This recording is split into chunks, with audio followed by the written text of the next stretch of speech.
বাইরে যেতে কোম্পানি জায়গাটা চালাতে পরে ইদানিং এখন অফিসে এসে প্রাইভেট সেক্টর কোম্পানি, আমি বলছি গভর্নমেন্ট জবের ক্ষেত্রে কোনো না কোনো প্রিপারেশন তুমি যে তুমি এখন আমাকে যেটা কন্ট্যাক্ট করেছো সেটা কি গভর্নমেন্ট জবের জন্য বলছো?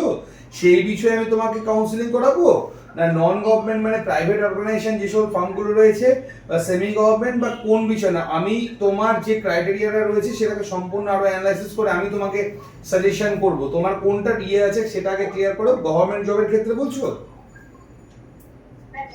গভর্নমেন্ট জবের ক্ষেত্রে বলি, আচ্ছা তোমার এবার হাইটে একটু আমি আসি, তোমার হাইট কত রয়েছে, উচ্চতা অ্যাপ্রক্সিমেটলি মোটামুটি তাও একটু আমাকে বলতে হবে, নাহলে তো আমি আইডিয়া পাবো না। 4.78 এরকম কিছু একটা বা 4.9 কিছু একটা।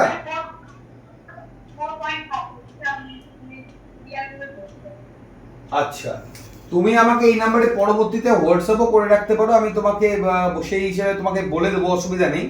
আচ্ছা, যদি আমি দেখি যে সেই ক্ষেত্রে তোমার ডিফেন্সের সেকশনে কোনো রকম কোনো সম্ভাবনা নেই, আমি মোটামুটি হাইট দেখে যা বুঝতে পারছি, কেননা যদি খুব কমও হয় তাহলে 152 সেন্টিমিটার উচ্চতা প্রয়োজন, সেই ক্ষেত্রে হাইট যেটা লাগে সেটা হলো 4.11, অর্থাৎ 4.11 আমাদের হাইট প্রয়োজন পড়ে। তো সেন্ট্রাল গভর্নমেন্ট হোক বা স্টেট গভর্নমেন্ট হোক, তোমাদের ডিফেন্সের ক্ষেত্রে কোনো রকম কোনো সম্ভাবনা নেই।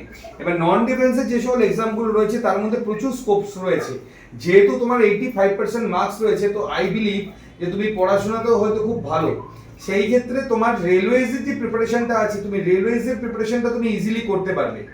রেলওয়েজের ক্ষেত্রে এবছর আমাদের যে নোটিফিকেশন ছেড়েছে সেখানে প্রায় 1 লাখের কাছাকাছি আমাদের ভ্যাকান্সি রয়েছে, যেখানে আরআরবি গ্রুপ ডি বলো, 12 লেভেল বলো, RRB group D, RRB 12 level এবং আরআরবি এনটিপিসি।